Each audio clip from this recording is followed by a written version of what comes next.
Hey, Kevin here. Hope you're enjoying the episode. Hey, who are you talking to, Kevin?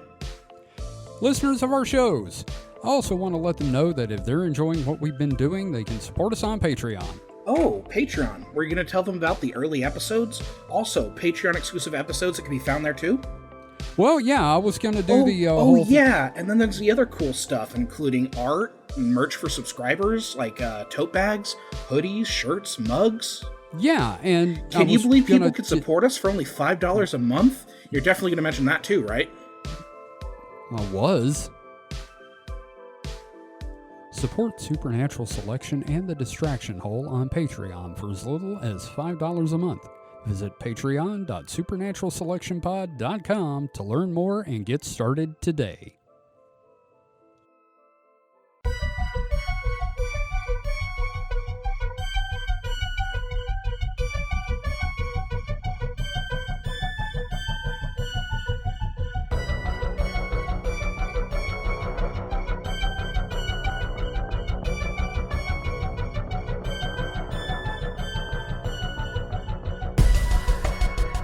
So I don't know if you guys have noticed, but do you think like when OK Go, the band, puts an album and then a single out, someone in the band goes, "Can we just do like a performance video this time?" No. Like, no, do we have to do something insane? that's kind of like their only thing they have. Like I guess so. Like they just did that first one, and they're like, well, we like this. We want to just keep pushing it. Yeah, like they shot a video on the Vomit Comet 10 years ago. It's just crazy, you know? Yeah. Just an escalating series of stunts. Yeah, pretty soon it's just going to be like the Daffy Duck thing where they drink nitroglycerin and just explode. They're going to start playing a concert during the middle of like a school shooting. Oh my God! Their final video will just be them each, taking turns playing Russian roulette live streamed with their new song playing. God, that's fucked up. Well, hello and welcome to Supernatural Selection, the one show. Yes, the one show AI doesn't want. I'm your host, Kevin. With me this week are Mike the Skeptic. Mike, how are you? Kevin, one day we're going to get tired of you springing recording on us. We're just going to walk. Then I will have to resort to AI as co-hosts. Not without my permission, motherfucker. I didn't say it would be y'all. And we've got Mr. David Davis. David, how are you? I've been eating fries the whole time. Huzzah. And I don't know if anyone could tell. Not really. I'm being very silent with it. Silent I have a fry stealth eating modifier. That's terrible. So, before we get started on everything, I've got some interesting... I talked a little while back about the shit going on with Mysterious Universe and their new hosts. Yeah. Well, they're now actively antagonizing the listeners and saying that the free portion of the show is now being phoned in. They are putting in no effort. Jesus. And here's the thing. I listened to it again, and I'm like, this just sounds like AI talking. And then somebody was complaining on the subreddit that the latest script for the show sounds like AI wrote it. And then I remembered about 2 years ago, or maybe a year ago, I don't know, it was like right around the time we did the first Dead Internet episode, right? Yeah. Ben, the host, said he could not wait for AI to get advanced enough for him to just put together the Podcaster 3000 and then they'd retire. Well, shit. I've got a conspiracy theory about this show because I don't think those are humans. One of them is a published author, but apparently the books read like AI slop and the reviews for the books are by the author and read like AI slop. I seriously think the host of Mysterious Universe may be pulling a con on all of us. It's totally possible, man. We've seen how advanced AI is getting and just producing stuff that seems real. Yeah, I'm gonna keep Sora freaked me out. Did a it? little bit when Sora came out and they were doing a lot of stuff. Like obviously there's still spots that don't make sense, but Yeah. like, yeah. Yeah. Like all the Bob Barker, like revealing, like, say, quantum singularity as prizes on the Price is Right videos and shit. Mm-hmm. And like Bob Ross just screaming he hates art and destroying paintings and screaming obscenities. Yeah, no, it's really bizarre. Yeah. But you know what? We'll save that for a dead internet episode. No, don't make me do another one. Oh, it's gonna happen. It's gonna have to. Dude, the dead internet episodes will continue until creativity increases. I may just like do dead internet with AI or something at this point. Like, oh my God, that's where it's going. Oh my God, we should just do an episode written by AI and then, like, you know, put it out there and up front say, you know, written by AI and say this was written by AI. So y'all get ready for this. Really? Let's not do that. No. Let's do it for the Patreon. Oh God! Yeah, we hate you, people that pay us money. Here, have for dog have shit. the schlock. See, that's just it. We're gonna be doing the opposite of Mysterious Universe.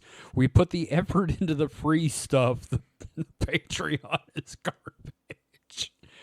So, anyway, I learned a valuable lesson this week, guys. Never say exactly what you're gonna do on the next episode of the show, because everything will happen to keep you from doing it.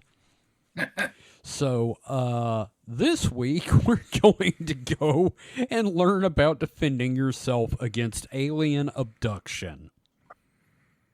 How do I do the opposite? How do I, like, entice the aliens to abduct me? Do I have to, like, sleep with my butt in the air? Yeah, that's exactly it. Headstand, full cheek. I was thinking just the passed out drunk stance, on your knees, face on the pillow, butt in the air. Mike, you know that whole thing where people go out there and they sun their perineum? Oh, okay. You do that, but with the moon, and you keep going. So I moon the moon. And you keep just going, here, kitty, kitty, kitty. Well, no, not here, kitty, kitty, but you're like, come on, boys. Come on now. Come get it. Let's get it on. And then one of them will show up. Zeta. Zipnack, I'm waiting. Zipnack. So, oh no, I'm slightly drunk. So what we're going to do is we're going to talk about various different ways of doing that, and we're going to go over a book called How to Defend Yourself Against Alien Abduction by Ann Druffel from Three Rivers Press in New York. And we'll go through... What's that? Well, I was also going to provide some counterpoints because I have a Reddit thread about that very same subject. Awesome. And I found an X thread with a wonderful picture that I want to read from later. And if you look in host chat, you'll see exactly what I mean. Oh, cool. Okay. Well, before we get into actual reading stuff, we're going to talk for a minute about... I love that picture, God damn it. I love it and I hate it. You know why I hate it? Oh, yeah, why? They need teeth. Aliens should have teeth. I love that, like, now I'm just posting random ass pictures that the audience cannot see just to try to get you two to laugh. God damn it. This is true audio entertainment content. Yes. Yeah. So before we go into what is probably going to be a lot of talk about, like, good vibes protecting you, we're going to talk a little bit about one of my favorite stories of protecting yourself from the aliens, and that's Travis Walton. Now, we all know on this show who Travis Walton is, correct, Mike? Yeah. Yeah. You remember Fire in the Sky? Yeah. So the alien abduction sequence in that movie, while horrifying and wonderfully done, is completely inaccurate to what happened to Travis Walton. Travis woke up in a room, and the theory is that he may have been injured when the ship hit him, like trying to take off, and they picked him up to, like, fix his body or something. He wakes up feeling groggy and weird, and there's grays. And he looks around, and he finds a metal pole in the lab. And this is his story, okay? I need to stress that. So he jumps up and starts trying to bust their heads open with a metal pole on a spaceship. As one does. Yeah. And then he, like, after they get after he terrifies the Greys and they run away, he just starts wandering the halls of the ship and finds the control room. Sorry, David, you were going to say something? I do want to defend the Greys here because, again, imagine you're in a room and some dude is swinging a metal pipe around. Okay, imagine you wake up, or imagine you're a vet tech, all right? And there's a sick gorilla. And you turn around, and that gorilla has a chainsaw that had been sitting on the counter all of a sudden and is wide ass awake. I mean, just makes sense. I understand why the Grey panicked. Yeah, no, I agree. It's a similar situation. But anyway, he wanders the halls until he finds he's still got the pole, by the way. Because of course he does. Yeah. You know. He finds a control room. He hasn't found the blaster in the weapons locker yet. No, obviously not. He finds the control room, and this dumb motherfucker... You know what? I don't need to call him that. I've seen the man in interviews. He is not dumb. But this motherfucker just starts randomly hitting buttons on the console for like 5 minutes. And then decides... You know, maybe I shouldn't hit random buttons on the UFO. What if one of these just opens all the doors while we're in space? That'd be bad design, but okay. Yeah, but you get what I mean. He's up there pushing every button he can find and then goes, this might be a bad idea. The other thing is, like, it's hard to imagine alien technology using buttons. Yeah. I know. Do they have a fucking steering wheel there too? It could be. You know what? I bet it's a Thrustmaster flight stick, just like the USS Enterprise E. It's a Wiimote. Yeah, and it turns out all the aliens show up with guns, and it's just like the Super Scope 6 and the Nintendo Zapper. It's Captain N, the Game Master. But anyway, Travis finally gets escorted back to the lab by a Nordic with a fishbowl-style space helmet on his head, who Travis refers to as real handsome. And he keeps trying to talk to the guy, and the guy doesn't talk to him. And he's like, oh, he must not be able to hear me because of the fishbowl. I don't know. And he's still got the pole the entire time until they knock his ass back out and he wakes up in a phone booth. So, you know, it's just the stick. I'm going with the stick as the best way to defend yourself right up front. I mean, yeah. I mean, they still knocked his ass out. They did, because it's aliens. But I do like the fact that he just comes out like in Signs, just swing away. I mean, to be fair, in any scenario, in any scenario, you start swinging a stick around, it's going to change things. Oh yeah, no, the entire in your favor. Yeah, the balance of the situation has just changed for you and everyone else in the room. In fact, if you're abducted and you can grab a stick, grab a stick. If you can grab stick +1, get stick +1, you know? Yep. Like get the bonus stats version of stick if you can. But it's one of those things where it's like, I feel like that part of the story, maybe Travis going, I'm a man. I got abducted. Well, the other thing is dudes love sticks. Well, yes, the order of we've seen that on the internet, and I love that the whole stick organization thing. Like that's great. Could you imagine if he would have brought back that stick from the UFO? He would have had the best stick ever. Motherfucker, I got the space stick. God. Just bragging rights for years. I got that space stick. And they probed me with it. Actually, you know what? That's the other thing. Never said a damn thing about getting probed that I remember. I could be misremembering. I'll have to go back and watch the documentary again. But like, it really kind of sounds like Travis may have been a poor guest. Yeah. No, the gray backing up. Yo, man, that was in your ass just now. Yo, let's be cool, man. Be cool. Like, be cool. What is the intergalactic version of throwing your hands up in front of you going, be cool, man, be cool?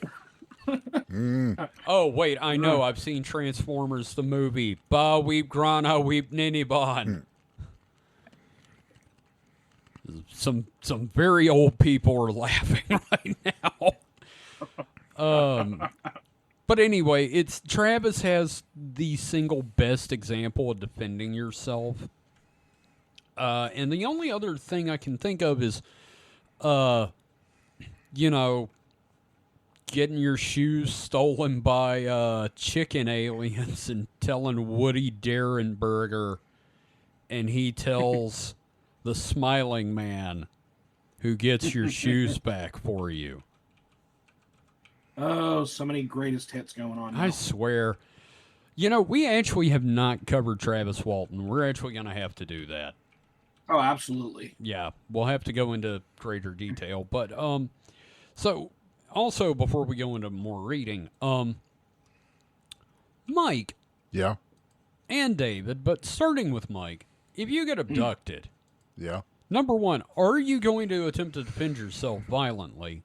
Or are you going to attempt to defend yourself? And if so, how would you do it? I mean, it depends on the aliens. It's Greys. And it depends on what they're trying to do. Well, let's assume like they're going to put you on the milker.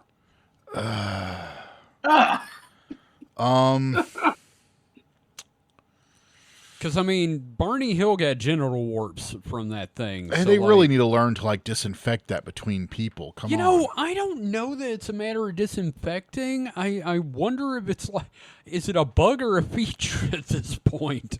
They just radiation. They're just trying to spread herpagonorrhea all across everyone. But, I mean, yeah, they're sticking on the milker. I don't know if they're sticking on that one or if they're doing the thing over the junk, or if they're gonna stick you on the mechanical bowl pole that's just up your ass with a thing on your dick. I don't know, but they're gonna milk you. So are you defending yourself? I guess. I mean, they're not asking for consent, and they're not they're not bothering with any foreplay at all. All they're doing is saying, please calm down. Stop screaming. This won't hurt. We'll take you home later. If there was a candlelit dinner first, or we discussed safe words, whatever. But, yeah, no, they're just going to throw me out to the. Oh, that's the cat. Yep.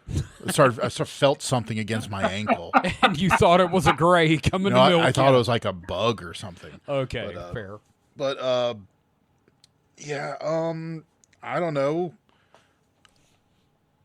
Punching, shitting, and pissing everywhere. I don't know. You're just gonna shit everywhere, huh?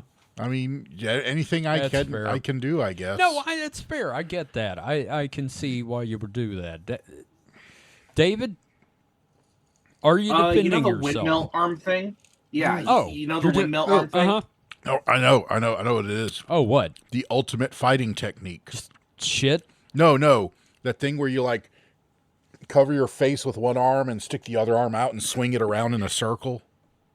So the forward windmill. Defense. Yeah, you're covering your face with one arm, right, Kevin? Look. Mm-hmm. And the other arm is I can't do it. I like that Mike is describing something that he's showing doing, me. And nobody can see it. It's okay. I can barely see it. I understand what he means. It's so dumb. Well, you use that if you got one at you, but the minute more of them come out, you do the windmill arms. Yeah. Okay. No, you just do that. No, you do the ultimate fighting technique, but you spin in a circle. You know, I like that both you were like, I'm going to start swinging fists, and I'm like, I was kind of hoping one of y'all would just like lick your hand, rub your butthole, and say, just hurry up.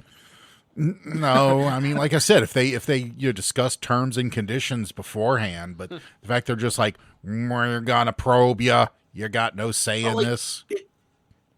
If an alien comes up to me and just says "cummies," I'm like, no. Yeah, I'm just morally like, it gross. You're just making too many assumptions there. Like you're just taking it. I got news for you. You're not going to be the first and you're not going to be the last, so... Yeah, but I'm not going to just let it go without a fight. Okay, that's fair. No, and honestly, good. Not until marriage. Yeah. You Even look, after, alien, look, put a ring on it. Look, marriage isn't automatic consent, okay? You know, one of these days, we're going to live stream the movie Love and Saucers on the Discord. Because I need y'all to see that movie and that guy's paintings of the voluptuous, curvaceous human body with just a fucking gray head on it with a black wig. And that's who he lost his virginity to. Yeah, good for him. Good for him, yes. I mean, and he loves her, and that's weird, and that's fine. If he's in, like, a consensual relationship with an alien lady, good for him. Yeah. Yeah, good for him and good for Aurora. Anyway, let's get into some resistance techniques. There's like a preface to this book and then what on earth is going on and just basically, oh wow, okay. The theme of UFO alien abduction is to prevent today that is so prevalent today that numerous television programs such as, hey, let's spot which ones are still on, Sightings, Unsolved Mysteries, The Unexplained, Strange Universe, and others. This is an old book. Mm-hmm. And then it talks about the X-Files. A lot. Because X-Files was the newest thing at the time. A fucking lot.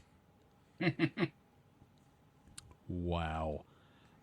So anyway, that's the time frame we're talking. I didn't think to look at the copyright information. Give me just a second. See if I can find that stuff. Absolutely. Nope. Not a bit. All right. Fantastic. This is entertainment. Anyway, so we're going to go over. There are 9 chapters.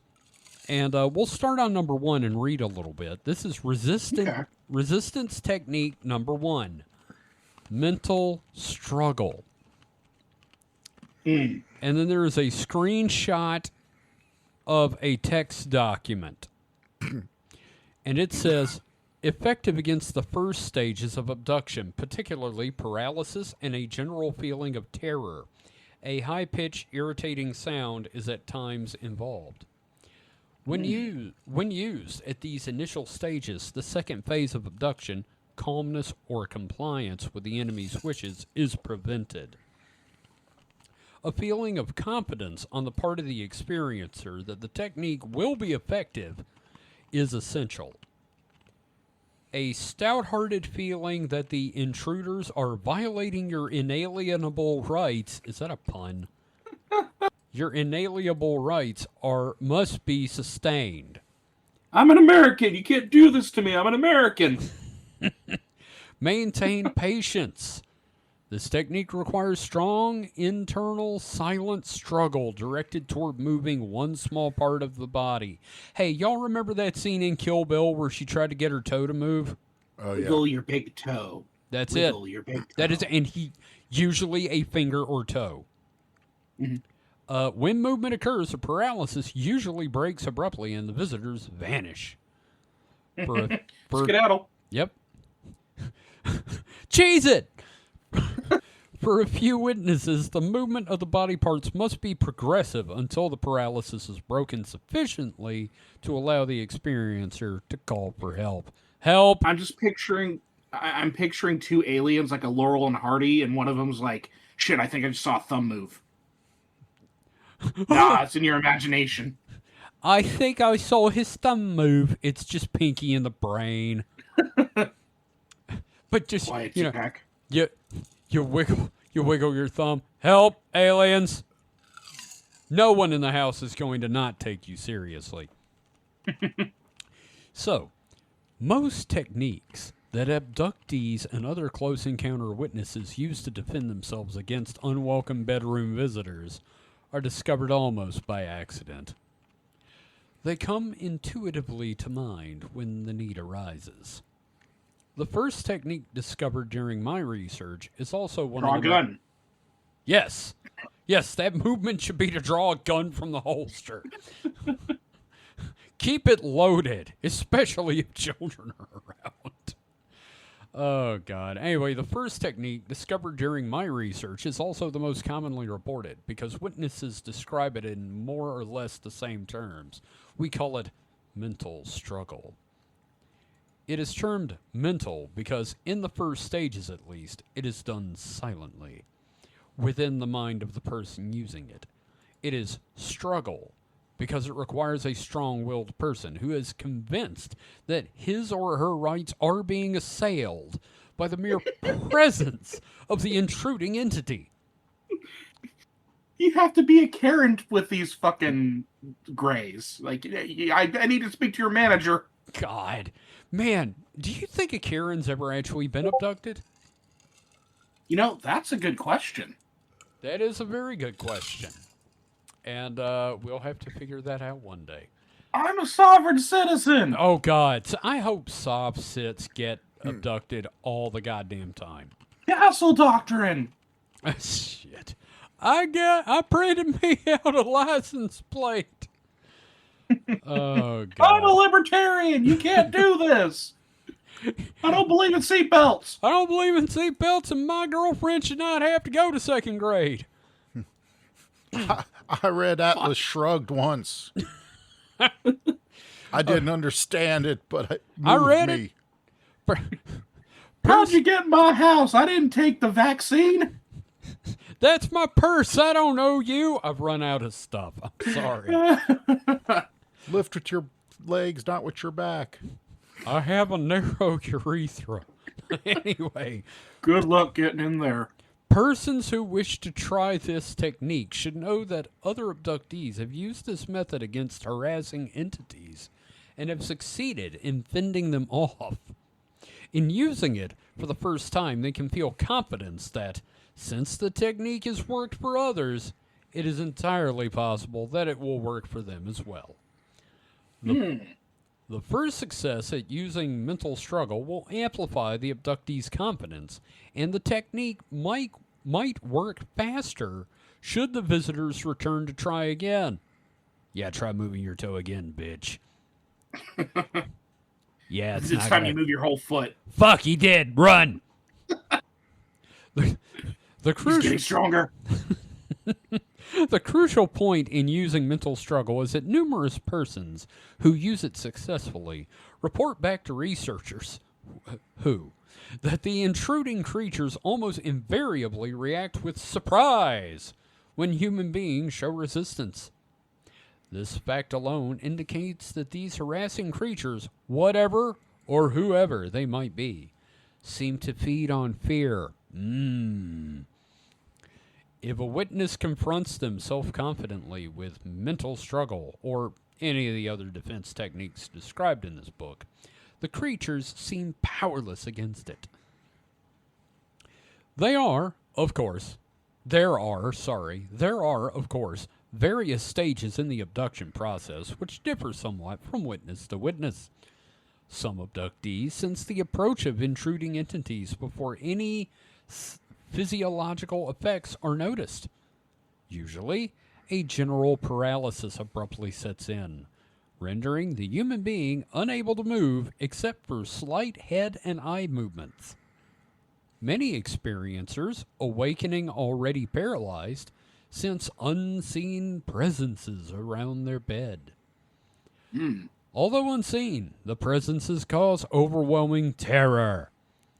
Other experiencers may awake already paralyzed and terrified to see the entities materialized, fully or partially. I only came with one leg this week.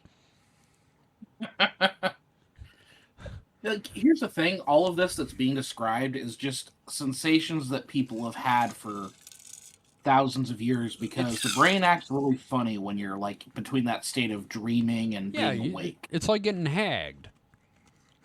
Yeah, or like, the succubus incubus thing. Yeah, exactly. Mike, didn't your dad have something like this once? So he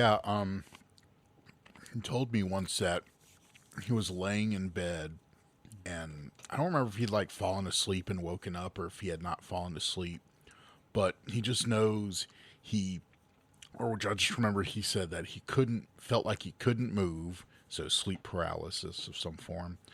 And he heard like outside, like the headboard of his bed was against an exterior wall. And he heard like outside from that wall, like what sounded like radio, like, someone talking on like some kind of radio or walkie-talkie or something like that. And so he kind of attributed, he's thinking like maybe it's some kind of like alien thing or something. But I'm like going, nah, once I learned more, it's like, yeah, that was just, kind of like sleep paralysis and weird dream stuff. Yeah. Still terrifying as fuck. Yeah. Oh, absolutely. No, I have like real anxiety about like weird sleep stuff. You know what I mean? Like, that's understandable. It's not comfortable, dude. It is not comfortable. No wonder people freak the fuck out. No, I've woken up paralyzed before, but like I've always just assumed I was terrified. No, I've had like weird sleep paralysis dream, like with some kind of thing there. Some kind of being or entity. Yeah. Nightmare fuel. I don't remember much, but I remember being like terrified and not being able to move. Yeah, that's totally understandable. This is all related to like my biggest fear, which is fucking alien abduction. And trying to scream in your dream and just going, Oh yeah, I've woken Dusty up with that before, and she's woken me up with that before. So I got to be going through some shit to actually start yelling out. So while we talk about alien abductions, Kevin, I think you should write like a really creepy experience about that for our zine for this year. Yes, our zine's theme this year is alien abduction. So if you get alien encounters, certainly count. Well, mine is going to be terrifying. I already know what I'm writing. Yeah, no, so. I really appreciate that. And I want to let everyone know that we are looking for submissions right now. Art and text. Poetry, essays, short stories, you name it. All you have to do, go to supernatpod.rocks/zines, and you can learn more there. So, tell us about your alien sleep paralysis demon. Yeah, honestly, I would love to read some of that. Yeah. No, it's gonna... Absolutely. Yeah, we're going to have some creepy shit in there. And I do hope we get some folks like encounter narratives if they're willing to share that, man. I feel like we're probably going to get some erotica too. So if you're into that, just absolutely. Which I might write too. If we need something to fill space, I might write an erotic thing. I don't know. Hey, I'm writing goblin smut. Why not alien smut? Anyway. You do you, brother. Yeah. Yeah, brother. Brother. So let's see. Next stage is often an unnatural calmness, which also sets in unexpectedly, apparently by some action of the materialized entities. This seems to be connected with telepathic reassurances from the entities such as, "No need to be afraid. It will all be over soon." Or, "We'll bring you back." Cummies. You are obsessed with just aliens going, "Cummies." It's a funny fucking word. I'm sorry. It's disgusting. Yes. It's disgusting, absolutely, but it's very fucking funny. The feeling of calmness is emotionally beneficial to many abductees who do not try to resist. If they have had prior abductions, they realize they have been brought back, virtually unharmed.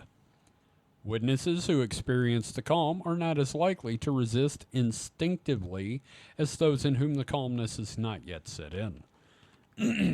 So this is basically a technique for the first stage. Yeah, you gotta put yourself in the mindset of, like, I can resist this. I have the power in this situation. Yeah. So, skipping ahead a bit, a sense of outrage against the entity's violation of the witness's human rights must be maintained as well. In maintaining this sense of outrage, it is helpful to regard the creatures as beings who are not superior, technologically or intellectually. You stupid fucks. Look little at 4 foot tall fucks. You giant-headed morons. Put some fucking pants on, Zipnack. Where's your balls? There is considerable... Nice nose, Potato Head. There is can you imagine stabbing a Mr. Potato Head nose on one of these fuckers? Just slamming it in there. Like in a Naked Gun style fight scene. Anyway, there is considerable evidence that some abducting entities are posing as superior. You know, fake it till you make it. Yeah, like Andrew Tate. Yeah. God. Doubtless, many abduction researchers cause witnesses to believe that the entities are extraterrestrial and therefore technologically superior. The 3 main keys in using mental struggles successfully are 1. Conviction that the technique will work. 2. Sense of outrage against invasion of your human rights. Get off my lawn! I love that a third of this is just like a sovereign citizen thing. Like, yeah, it really you can't is. infringe on my rights. It's just it's so fucking stupid. I love it. When the aliens show up, go down like Bill Cooper. Suicide by alien cop. Pull a David Koresh. Oh, God.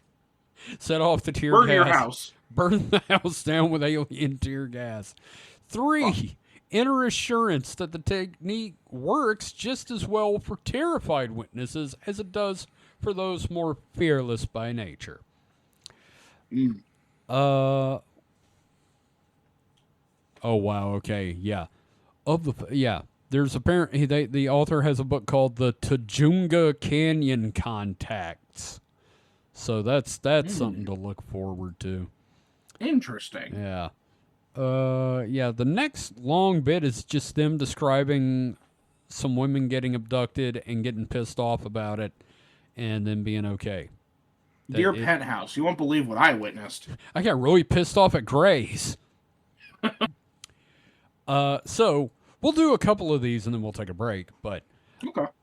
For the next one, Chapter 2, Resistance Technique Number 2, Physical Struggle. I believe this is going to be our Windmills of Death chapter. All right, physical struggle. Once again, we have a screenshot of text. This technique... Like when you say screenshot, like, do you see, like, the Microsoft Word interface? It is a pixelated screen grab of a black page with white text on a white page, and it is cut poorly. Jesus. Yeah, parts of letters are cut off. Oh, boy. Yeah, so, physical struggle. This technique is effective against initial stages of abduction before the onset of paralysis. I thought that was the first thing that happened. Oh, and here's the other thing. They got big heads, so you can't miss. Yeah, that's true. It's like punching balloons with bones. Big old melon heads. Yeah. Ow, my water hurts now. The sense of violation of the witness's rights must be utmost. Remember, just fucking stay pissed off about your rights. A feeling of confidence on the part of the experiencer that the technique will be, okay, just believe in it, will be effective is not essential if anger against intrusion is so overwhelming that the urge to fight is swift and virtually instinctive. You don't got to believe. You just got to be pissed off on this one. More deliberate use of physical struggle, such as employing weapons, such as sharp objects or firearms, throw your fucking alarm clock at him. Adds to the witness's self-confidence. I got my NRA card, and I've got the lamp. You can't do shit to me. I'm in the superior position. You're on the bed. I have the high ground. Don't fucking do it, Anakin. I've got the high ground. Oh, man. Someone who has like a replica lightsaber is so lucky in that situation. I've got one. I am set next time. That's why I haven't had an experience lately. Mm-hmm. Mike? Yeah? You've got a lightsaber. Have you been abducted? No, but I don't sleep with it or anything. Okay, but still, proof. Lightsabers stop abductions. Yeah, but you could also say maybe cats stop abductions. Maybe. The technique can be instinctively employed when entities are already present and used in a more deliberate manner with weapon backup when the entities are seen approaching outdoors. If you see anything that looks like an alien, shoot it. Get your nunchucks. That's what they're saying. Shoot first, call MUFON later. The intent should never be to kill or seriously injure the intruders, but to inform them that their presence is violating the witness's right to privacy. I do not consent to this alien abduction. And then followed by caution, firearms are not recommended in urban or suburban areas where small children and or innocent bystanders may be jeopardized. Don't shoot at the UFO. Oh, God, pepper spray would be such a great... Oh, shit. I don't know. Ooh, yeah. They don't really have a lot of orify. Well, they've got big-ass eyes, though. That's true. Yeah. So, in the anytime this thing says in the scientific community right up front, I'm like, I don't know about any of this. Yeah, which scientists? Yeah, give me names. Yeah. I want to look these guys up. In the scientific community, scientists keep their research findings close to the chest and do not let colleagues know the details until the results are published in a referred journal. I don't think that's true. How the fuck did you get it if they keep it close to your chest? How do you know? Oh, God. Scientists, apparently. Yeah, I feel like the scientists and scientific should be in quotes. Have we noticed that a lot of these books just do not cite anybody? Yeah, I've noticed that. Yeah. Interesting. Yeah. Mike, are you one of the experts? No. Wow, that was quick. Know shit. Only then are their colleagues free to comment in the journal's letters to the editor column. Name one fucking journal. Yeah. Just name one fucking journal right now, author. Journal of Science. The journal of a 14-year-old girl. Okay, fair. That is a journal. Anyway, the letters to the editor column, or start projects of their own to replicate or build upon the original findings. Conversely, some set out to prove that their colleagues' results were flawed. This is the scientific method. Now, wow. This is the opening paragraph to the chapter about punching the aliens in the head. I'm going to experiment with something. Bap. That seemed effective. That seemed to stop the motherfucker, yes. Scientifically speaking, a bop to the melon will stop most aliens. They got big melons, so you're good. You know, technically, this is the Travis Walton chapter. Mm-hmm. Yeah. The UFO field has always been a bit different, however. No shit. For ufology... Okay, are we going to call it ufology or ufology? What ufology? As in big oof. Big. However, for big ufology is not yet an established science. Guess what, buddy? From the future, it still isn't. If researchers, ufologists, stumble upon a new aspect of UFO phenomena, it is often beneficial for them to reach out to their colleagues to see if any data fit the new hypothesis. Name one fucking scientist. J. Allen Hynek. There we go. Right. Is he mentioned? No. Fuck. No. Why would they mention a scientist? A real one. Right. When I first began to investigate resistance cases, I used this approach.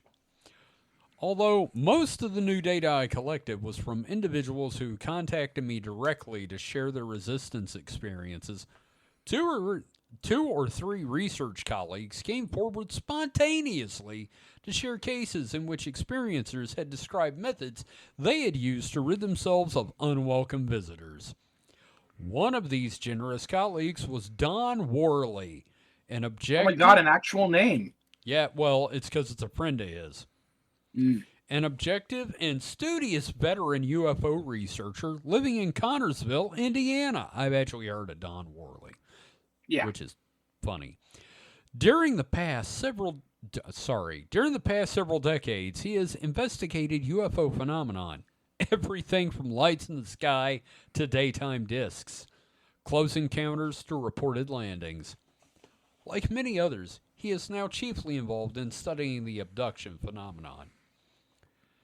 Reading my initial fend-off articles in various UFO journals, oh boy, Worley remembered that among his hundreds of documented abduction cases, a few witnesses had described being able to get rid of the unwelcome creatures, at least temporarily. He sent me copious documentation on 3 cases.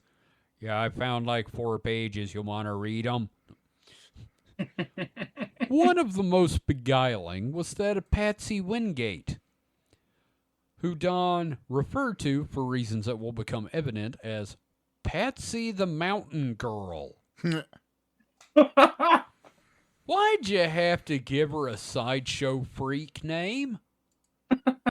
2 bits again to come see Patsy the Mountain Girl. She's never seen running water. 50 cents and you get to feed her a chicken head. $1, you can take her out back. Oh, God. I'm just saying. Anyway, Jesus. The masculine equivalent of Mountain Girl is Mountain Man. Well, no fucking shit, dude. Did you have a word count to meet? You can call a girl under the mountain. Oh, boy. A generic term describing a strong, independent, self-sustaining individual who generally lives more or less solitary life in rugged terrain. Yeah, I know what that is. So just a random person from Appalachia, then. Yeah. Mountain men are known for their ability to solve their own problems. I got abused as a child. Ugh! I'm better. Jesus Christ. To stay alive amid wild beasts and inclement weather. It's raining Wolverines. Sorry. Providing their own sustenance. We eat the Tommy knockers around here. It rained Wolverines and I ate them Wolverines. They live more or less harmoniously among creatures native to their isolated habitat. Hello, little woodchuck. If you transfer all the adjectives pertaining to mountain men to 41-year-old Patsy Wingate of Knoxville, Tennessee, hi, Andy, you will have a good idea of what her personality is like. I wonder if she still lives there. I don't know. She's probably like 80 now. Yeah. The only difference is that Patty does not live alone. She is married and has 3 children. It took her quite some time to get her husband pregnant. Sorry. Patsy's case is extremely complex, but Don Worley has doggedly attempted to document each and every UFO incident that Patsy's family has experienced. These include, but are not limited to, her numerous abductions by short, spindly-bodied creatures that fit into the general category presently termed greys. Although the creatures she has interacted with do not have the extremely large eyes that many current abductees describe. But really? Just tiny-eyed, big-headed little... Are we sure these are aliens and she's just not hunting melon heads? Sounds like a whole group of Charlie Kirks. It's just... God damn. It's just a bunch of hydrocephalic kids and she's a bully. Attack of the Water Babies. Yeah. Patsy... Shit. Patsy fits the model of a productive human being who reportedly endured repeated visits from the creatures because she felt helpless in the situation. She learned to cope as best she could, prayed a lot, and tried to live a normal life. Now, there's an appendix link. There's a footnote there. Hang on. Mm-hmm. Okay, footnote 1, Worley, Dawn, quote, neck-breaking incident. Huh? That is all it says. Neck-breaking incident. Neck-breaking incident. Like a gray showed up and she just snapped its neck like a pencil. How'd you get away from the aliens? Murder. Like many other abductees, her problem is generational. Her mother, quote, had things happen. And her maternal grandmother as well. In her immediate family, Patsy was not the only one to have experiences with creatures who came in the night. Her husband also had encounters with unidentified visitors, independent of Patsy's own experiences. Well, ain't that a goddamn coinky-dink? Well, and, the thing is, like, Tennessee is known for those Tommyknockers, you know what I mean? I wonder if... Are we seriously talking about ass weasels? No. Check out the Tommyknockers. Or are you talking about the real ones? Yeah, I'm talking about like the real ones, like the mine, like what city was she in? Knoxville. I'm curious if there were a lot of mines there. What was it? Knoxville. Oh, Knoxville. Okay. Wonder if there's a lot of mines near Knoxville. I don't know. I mean, how far is that from Kentucky? Do you get goblin bleed over? Yeah. It's like a regional thing. Like, you know what I mean? not even joking. Like, is there goblin bleed over? Yeah, so, there were plenty of mines near Knoxville, apparently. I'm saying Knoxville mining district. There's not mines, but there are also caves, too, aren't there? Oh, yeah. Yeah. And, like, that's... Because, like, the U.S.'s, biggest cave system is in Kentucky, isn't it? Cave? Yeah, I think so.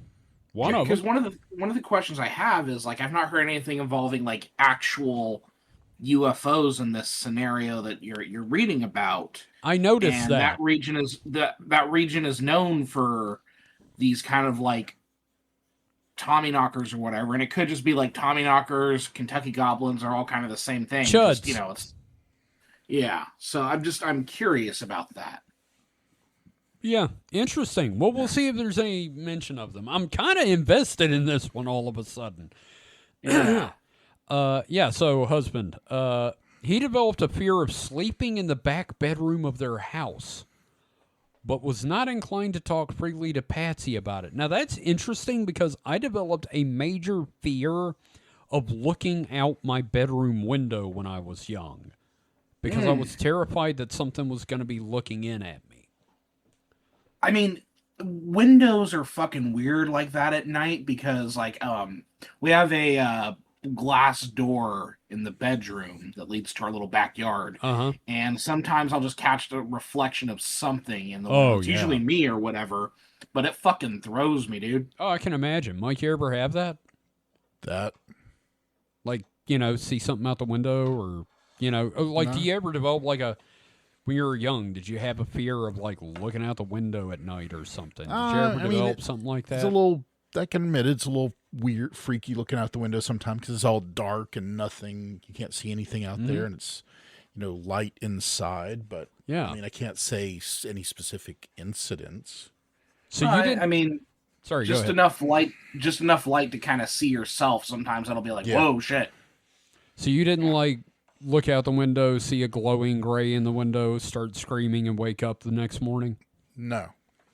Just me then. Cool. That was just your reflection. I don't glow, Mike. Yeah, you do. You giant-headed asshole. Compared to the outside, you do glow. Yeah, but I was laying in bed and there wasn't like direct... Anyway, we'll talk about this some other time. I'll write about this. Let's see. Didn't talk to Patsy about it. He adopted an attitude that is typical of many men. He closed himself off emotionally to the problem and lived through his occasional experiences as best he could without sharing the details with anyone. Remember, everyone, Jesus. Close yourself off. Things don't change, do they? Yet, he is well educated, a 1968 graduate of Duke University. Now, is it David Duke University? Fuck. Yeah, that's the question. It's Knoxville. Anyway. It's the Duke Phillips University. All hail Duke. Duke means life. We're in a real, no, what was the quote? Duke-tastrophe. Oh, it's a Duke-tastrophe. Oh, God, I miss that show. Anyway, the Wingate son, Patrick, aged 19 at present, began telling his mother about spiders who came into his bedroom when he was 4. This just sounds like Charlie Kelly from Always Sunny. The spiders came out of a UFO on a golden thread and abducted him through the wall into the craft. That's fucking cool sounding. That is fucking freaky as shit, man. Yeah. I never heard that one before. That is a screen. Yeah, that's a screen memory new. Like a motherfucker. Yeah, absolutely. That's worse than the owls. I love that. The boy told his mother that the creatures had large heads and eyes, and their legs had an M shape. Wow. It is possible that the creatures might have been some type of mechanism used to transport the boy paraphysically through the wall.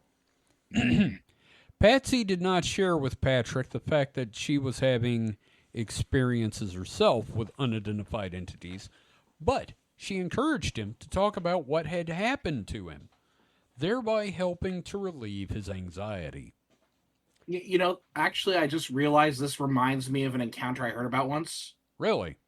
It was a story about an alien named Ziggy Stardust and the spiders from Mars. Yeah, okay, that's exactly where I thought you were going. I'll let you do it anyway, so you're welcome. Thank you. Yeah. The boy's description of the beings aboard the craft fit the type of small, whitish entities she'd seen herself. In a way, Patsy might have felt some relief that Patrick's spontaneous statement confirmed the reality of her own encounters. The fact that the creatures were disturbing her child, however, was vastly upsetting to her.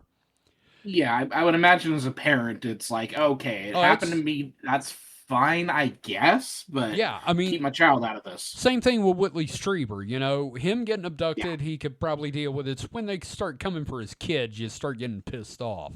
You buy that gun. That's a question. Why didn't Whitney just shoot the Greys? Yeah, good question. Yeah.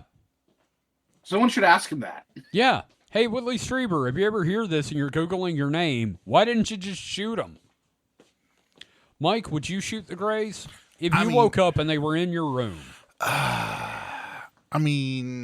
Like, seriously, you woke up, you know you're not asleep, and they're like 4 Greys standing around your bed with, like, their hands out, like, in some quasi, we're going to psychically lift you up thing. I don't know. I mean, I don't know. I can't say. Depends on how fucking scared. Can't say how scared I would be at that moment. I'd be screaming, honestly. I don't think I could shoot him. The problem is you don't know if it's Greys or it's people with masks. Look, if you break into someone's house wearing gray masks, you deserve what you get. Here's the thing. I have 2 roommates. If there are more than 2, X equals more than how many roommates I have, that those people should not be in my house unless they have, papers that are signed by a judge. Yeah. My name is Zipnak. You've been served. Oh, God. Let's see here. I'm going to look ahead here a little bit. I'm going to go back and read this because this is really fucking interesting. Oh, shit. And they talk about the Andreessen affair, which I've still got to do that fucking episode. Because, God, that is fucked up. Let's see. Okay, apparently Patsy started yelling, "Leave me alone." Okay, here we go. The entities who appeared in the beam were the size of kindergarten children. Oh, that's bad. But they had again, it could be the fucking Kentucky Goblins. You know what I'm saying? Yeah, but they had oversized heads.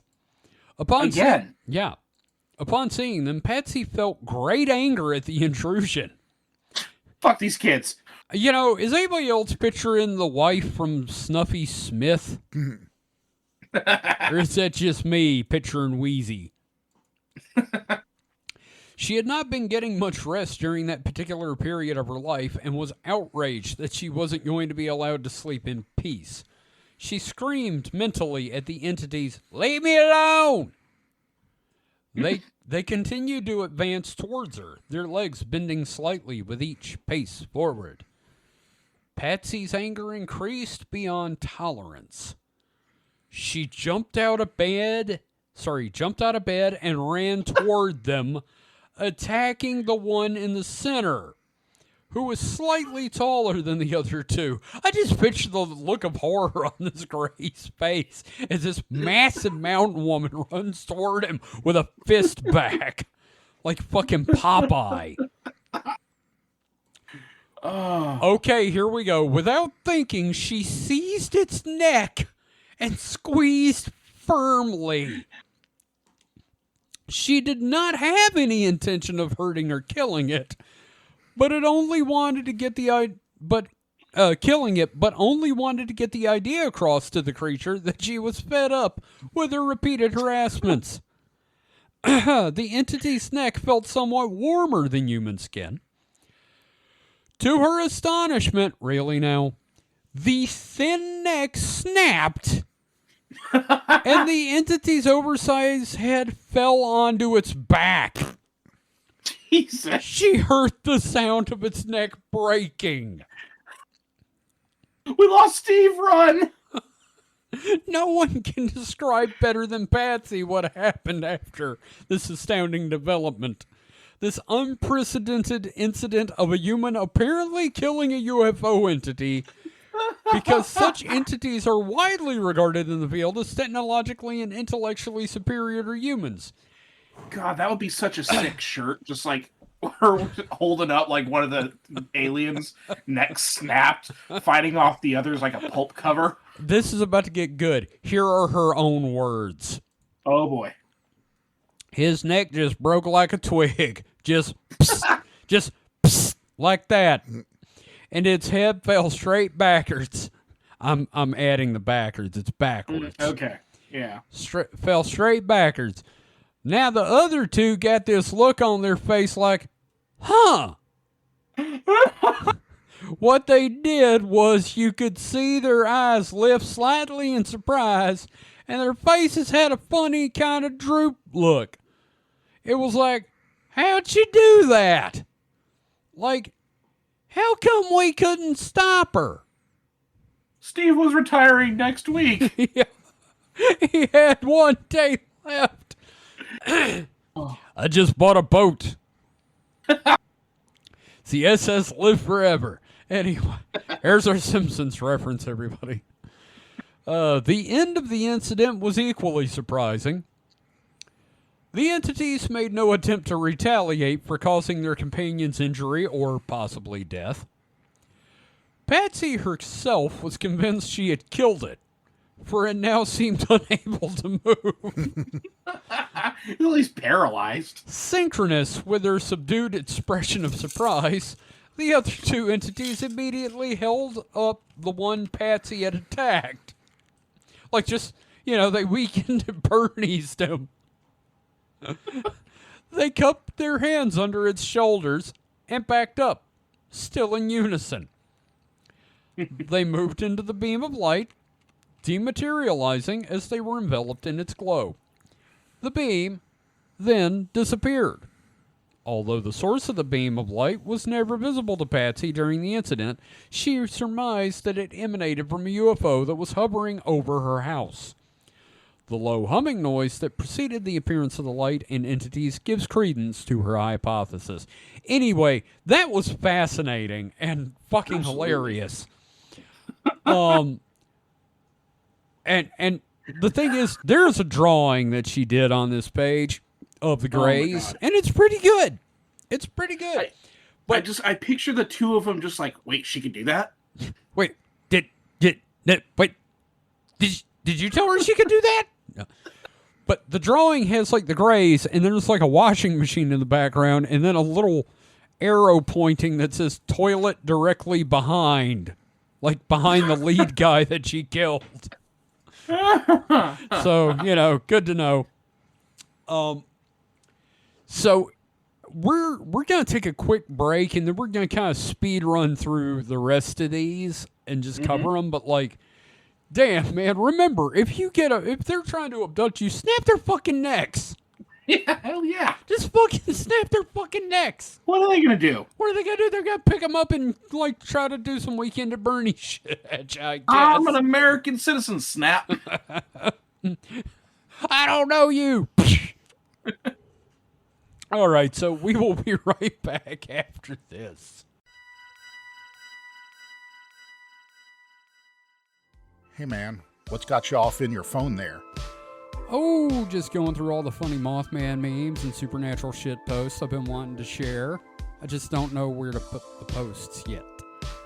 Don't you know about the Supernatural Selection Discord? We have a Discord? Yeah, for years, dude. Where have you been?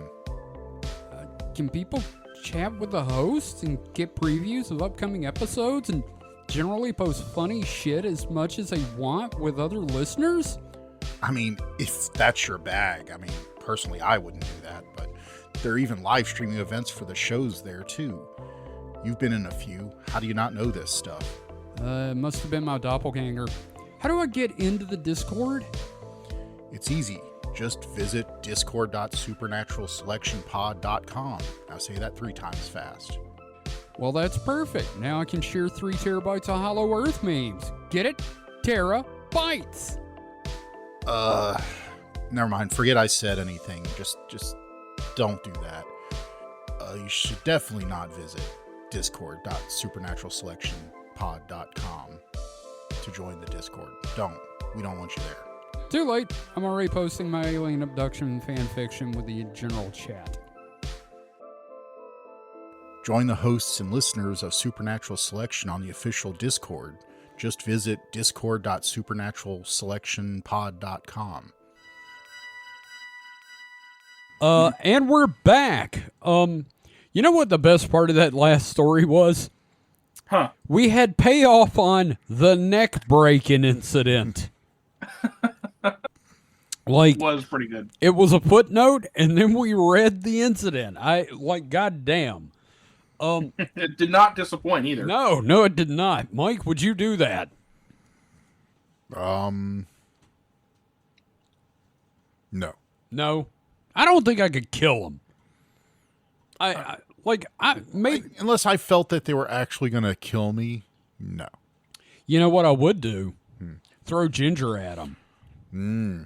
That is a 20-pound cat with like claws. Really sharp claws. Mm-hmm. Maybe non-consensually probe them. Mike, are you talking about butt fucking an alien? No, I wouldn't use my dick. But, I don't know. I might. But they've been like doing that to other people, so they turnabout's fair play, right? I'm just saying you could just punt them. The size of toddlers. They're a little bigger than that, but Ooh, you could punt them. What? Their heads are so big, just like flip them over, so they're like doing a headstand. Oh shit! Turn them into weebles. Yeah, that's right. Just her body's flailing around. I can't fall down. Get inverted, nerds. Get rotated, bitch. Oh God. Okay, well, let's get back to some resistance techniques. We will not go nearly as in depth. Resistance technique number 3, righteous anger. I feel like a lot of this is going to get way more violent. So, another screen grab. Righteous anger. The top of the words righteous and anger are cut off. This technique is effective when used in initial stages of abduction and is best employed before onset of paralysis. It is also effective for paralyzed witnesses when combined with sustained mental struggle. Fearless witnesses use this technique instinctively, but less fearless witnesses can learn to use it effectively by increasing their understanding of their rights, that their rights are being violated again. Again with the goddamn sob sit shit. Oh, man. Righteous anger often builds up after repeated visitations and abductions, but the anger must be focused toward asserting one's rights rather than actual hatred directed. I don't know about that. Like, where are they getting these rights from? Because an alien doesn't give a shit about your civil rights if you're an American. My rights! Are the aliens bound by the Bill of Rights? I don't think so. No. And it's inalienable human rights. Oh. Mm-hmm. So they don't give a fuck because they're not human. Yeah. Yeah. This technique is best combined with strong commands, either verbal or mental, such as, go away, and leave me alone. Get fucked. And so on. So I guess get fucked is up there. Even though frightened, experiencers can learn to think logically enough to put a protective plan into action using properly focused righteous anger. Also bear traps. I'm just throwing that in. So this is very similar to mental struggle, except it's get mad. Literally, and it's another report about that same abduction earlier. Well, the next step's get even. Get mad. Because you don't get mad, you get even. Get smart. No. Get mad, then get glad. So yeah, just be real pissed off about it. Maybe yell, go away. Yeah, okay, that was, honestly, that's all there was to righteous anger. Technique number 4, protective rage. Now, before we go to the screenshot page, anybody notice step technique 4 sounds a lot like technique 3? Uh-huh. Mike? Huh. 3 and 4, pretty similar. Righteous anger, protective rage. These two are the same things. Yeah, it's like angrosity and piss offness. It's just mad. Let's see. Wow, this is really poorly cut. Protective rage. The main intent of this technique is to protect other members of the household. Okay. You are psychically protecting your children with rage. Mama bear time. Yes, rage, famously protecting of families. Yes, I have never anyway, especially small children and others unable to protect themselves. The technique is best. Sorry, go ahead. I was going to say, clearly the best thing for a family is someone to be completely enraged. So yeah, it makes sense. Always. That's the only way to protect your family. The technique is best employed before paralysis sets in, since it involves the human voice, used strongly and assertively. Swear to God. Oh, I fucking wish. Using rejecting statements, even well-chosen curses. Motherfucker! No. You shit hook! So I want y'all to imagine something. Close your eyes. Okay, I'm doing it. Imagine you are asleep in I your am bed, asleep in my bed. and your partner next to you all of a sudden starts yelling at the top of their voice, "Fuck you, no, get out of here, I reject you." Dusty has Okay, Dusty has experienced something very similar to this with me. Fuck. Because of a dream. I just started screaming. And actually, I take it back. You just described Gage. Oh, yeah. I would be laying there asleep, and I'd hear him snoring, followed by, God damn it, no! Fuck you! I do have a question. Yeah? Why were you in his bed? You could hear him across the goddamn hall. I know. I walked past his room and heard stuff, but yeah, no. No, goddamn it. Anyway. The technique is, before paralysis sets in, involves human voice, rejecting statements, curses, right. Protective rage must be focused toward the intruders who are violating your rights. God fucking damn, the rights again. Like righteous anger, it must not be rooted in fear and despair from which negative results spring. You know, positive rage. Yeah, yes. Exactly. Yeah. Uncontrolled anger is never effective. Yeah. Mm-hmm. The term protective rage might seem contradictory. Yeah. Oh. But it is in its illogic that its effectiveness is rooted. Fuck you, Spock. Rage in this context means ardor, which encompasses fidelity, love, and loyalty, all of which are devoid of negative aspects. Protective rage is combined with a wish that the invaders not be harmed. Only told to cease their visits and leave your family home. Hold no grudge or hatred after the fact. Come on, motherfucker. The technique can be used at the time of the visitation or afterwards. When used after the entities depart, it is best combined with other techniques to ensure lasting results. Yeah, why not burn a sigil while you're at it if we're, doing make-em-ups? Oh, it's exactly like righteous anger, but stronger emotions. I need to get to 9 chapters. How many synonyms for righteous anger can I come up with? Those witnesses who have an urgent need to protect family members are well advised to try protective rage when they first realize the abduction scenarios are being experienced by anyone in the family. It sometimes takes years of such encounters before any family member tells another that they are being harassed. This is one of the least understood aspects of alien abduction, but it was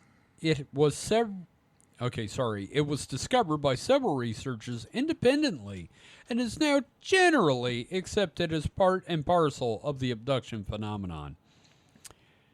In employing the technique of protective rage, violent language is hurled against the intruders.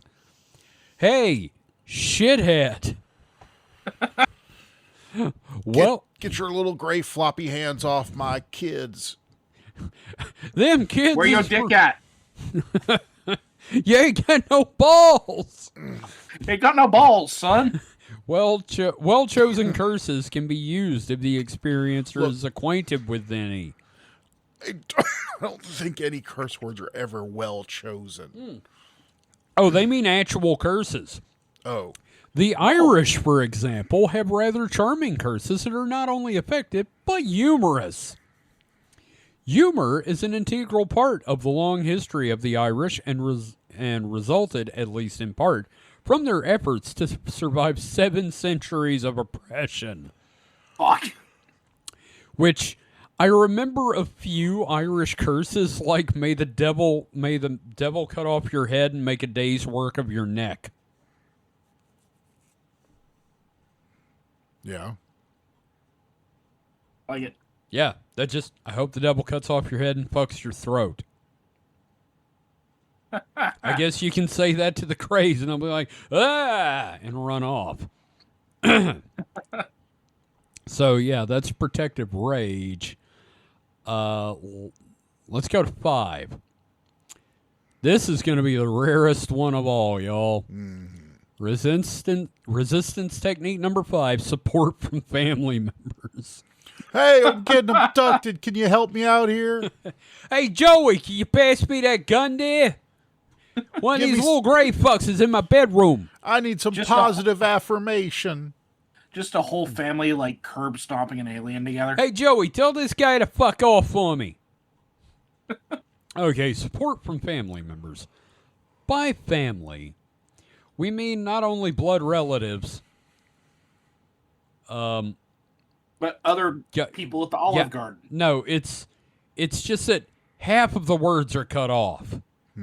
So I'm going to have to make some assumptions. Oh, boy. By family, we mean not only blood relatives the witness lives with or sees often, but also close friends. Mike? Yeah? Here, I'm going to yell for you. I'll be asleep. Mike, wake up! I'm being abducted. The old adage, 2 heads are better than 1, applies here. Members of an experiencer's family may already be acquainted with the phenomenon of harassing entities and found ways to fend them off that they can share. The abduction phenomenon is generational in nature. Support from family members must be directed toward solving the problem of the visitations, not directly toward curing the experiencer's emotional trauma by consulting therapists who have no knowledge of bedroom visitors. Don't trust mental health professionals. Tell your wife, honey, the little aliens are coming for me. So yeah, basically, tell your family, wake your wife up when they come in the bedroom to put the thing on your junk. Oh, re-recognition of old world information and faith in the family members. Okay, so, yeah, if you get hagged, yell about it. Hey, I'm getting hagged. Don't come in here. I just wanted you to know. I wanted to brag. Hey, baby, I'm getting hagged right now, and it's a little gray alien. Come push him over. Yeah, that's great. Yeah, how to alienate your family is what this chapter is. Okay, resistance technique number 6, intuition. Intuition. The earlier resistance techniques are employed, the better the the earlier resistance techniques are employed, the better the chances for success. Intuition breaks the progression of events before they begin. So, here's a quick quiz before we go to the next little section on that. Does anybody know what the fuck that sentence meant? Oh, fucker, you're the one who read it. Yeah. I didn't parse any of that. It meant whatever you want it to mean. Okay. I mean, we're all imagining shit here anyway. Yeah, sure. I'm just going to picture Wheezy snapping alien necks. Perceiving the creature's approach intuitively permits experiencers to prepare themselves emotionally for the creature's arrival, adding confidence and strength to their resistance techniques. They plan to... Okay, psychically guess when the aliens are coming is basically what this means, and then just get real pissed off before bed. Remember, always go to bed angry. That's basically what we're learning here. Am I correct? Yeah. Yeah, y'all getting that? Punch the headboard a couple times. Just get yourself real nice and irritable. You punch the headboard so you get ready to punch the head. Mm-hmm. You got to punch him in the head. All right, I think we get the point of intuition. Just know that they're coming somehow. Consult your horoscope. Yeah. What's my horoscope say? Up, stuff in my butt. Okay, good. Resistance technique number 7, metaphysical methods. Oh, please be some Crowley shit. Metaphysical methods of resistance are deliberately induced in altered states that the witness fully recognizes as differing from everyday experience in normal space-time. All right, get fucked up. Fight aliens.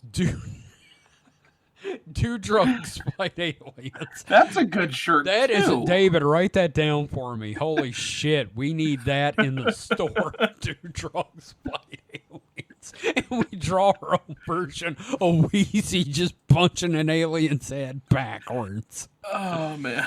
Here we go. Envision protecting bright white light coming from a source above you. Yes. Flowing through the top of the head, spreading downward through the entire body, and extending out a few inches around you. Keep your eyes closed. The intensity of visualization is enhanced by physical relaxation. Start them up with the shields. White light produces a protective shield over the experiencer, motherfucker. Oh. Fucking Gungans. Persons using it see and feel, these are in quotes, by the way, the light and have confidence that it protects them from harassment. You can't hurt me. I'm protected by light. Lady Galadriel is defending me. See me, feel me. Instead of a Dark Lord, you would have a queen. When do the crystals come in?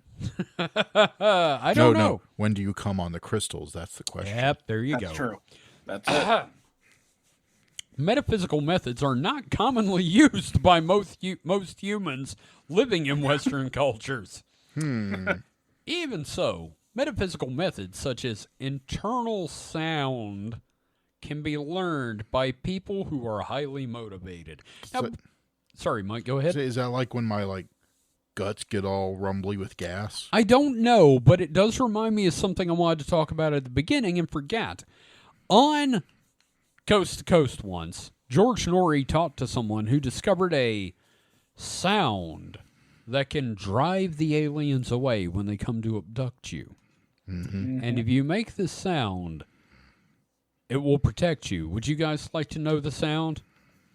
I think I have an idea what it is. Do you? Yeah. What do you think it is, Mike?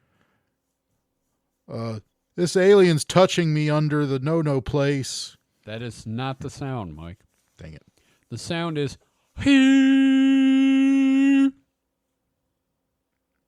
Well, I'm leaving. Ginger is staring at me like, motherfucker, don't do it again. Well, what if someone's tone deaf and they can't hit that? Does it have some margin of error? Do we have to get I right think on it's there? intent. It's usually intent. So I could just think about it but not make the sound. No, you should probably make the sound. You should probably yodel about it. Like I can make any sound as long as it has the intent. That seems to be what they're saying here. Yeah, I guess. Honk! God damn it. Please don't probe me. Please don't probe me. Please don't probe me. You're fucking honk. That'll drive away any alien. Yeah, pretty much. I'm looking... God damn it, Mike. Farting would run away. What if you shit the bed? Just again, what step is this? Number 8 or 9? Shit the bed. Okay, guys. I just found the best one. Yeah. Okay. Resistance technique number 8, appeal to spiritual personages. Now, Jesus save me. Before now it's going to say, let's take a quick poll. Do we think this is going to be call out to Jesus, or is this going to be talk to your priest? I think it's going to be invoking Allah. Do you? Yes. Not really. David? Well, since Martin Jesus Luther put up the 99 Theses, you can actually have a direct relationship to God. So I'm going to say Jesus. You know, I never did 99 Theses, but I did put up 99 Feces once. It was a busy day. Anyway, let's go to the poorly cut. Hey, it's not that poorly cut. I can read all the words. Appeal to spiritual personages is equally effective for experiencers who are fully awake and by those who are already paralyzed and in altered states. This is going to be Jesus. It requires faith in a spiritual realm where compassionate forms of life exist. Please, angels of Evangelion, save me from the aliens. Shinji, come and defend me. Shinji, get in the goddamn robot. Maybe the sound you have to make is you humming Cruel Angel's thesis.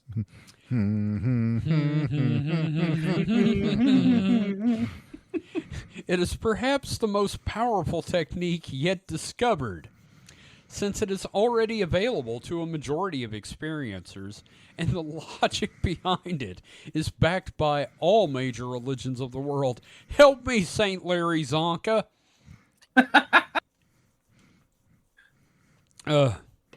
There is solid proof that spiritual beings interact positively with human beings. As demonstrated. Now, the thing is, demonstrated is hyphenated. It says demon-strated. Oh, I thought it was two different things there for a second. I'm getting demonstrated. Yeah. As demonstrated by the miracles performed in sacred places throughout the world. Have the Virgin Mary cry on the aliens.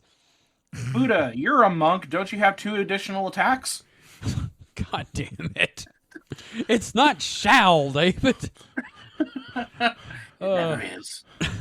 Come on, Ron. Ron, where are you? Yeah, wait. Yeah, Save me, Xenu. I summon the power of Source and the Apollo All-Stars. Since verified miracles have occurred throughout the intercession of various holy persons. Really? Which verified miracles are they talking about? Well, I guess they're talking about the Catholic verified miracles. Okay. It is logical to assume that spiritual beings such as God, Jesus, guardian angels, and saints are in some way in charge of answering fervent appeals for all kinds of help. Hey, you know who I didn't see in that list? Any other religion. Right. Help me, John Smith. You're my only hope. Joseph. Joseph Smith, yes. We really do need to do an episode on like the woo-woo Christianity, like crystal Christianity. Right? We should, man. Yeah, I want you to do that one. Crystals for Christ. Because I don't want to read about it. That's such a good name, Crystals for Christ. It's like Karate for Christ, which was a thing here in Jackson. Yeah. It was Jesus. Yeah, no, yes, exactly. Which we were like Karate for Christ, Jiu-Jitsu for Jesus. Kung Fu Christ. Yeah. God, that's a movie that should happen. Just as stout-hearted experiencers feel within themselves that they have inviolable rights, giving them the ability to protect themselves, less fearless individuals who feel protected by spiritual sources outside themselves are likewise protected. It is the confidence that one is protected that brings about success. And that's why so many people who are abducted scream for Jesus and never get abducted. Now, here's the thing. Every time the author uses the term stout-hearted, I just think about hobbits. Yes. That's exactly what I think. I love Stoutheart. That was a great movie that had like Mel Griffin, and he played the role of Mel Griffin? Yeah. He's the second-rate Mel Gibson. Oh. Because you're doing a Braveheart. Yeah. Okay, I gotcha. Stoutheart. Okay. Was that really worth it, Mike? Yes. The more perplexed someone is at one of my jokes, the better.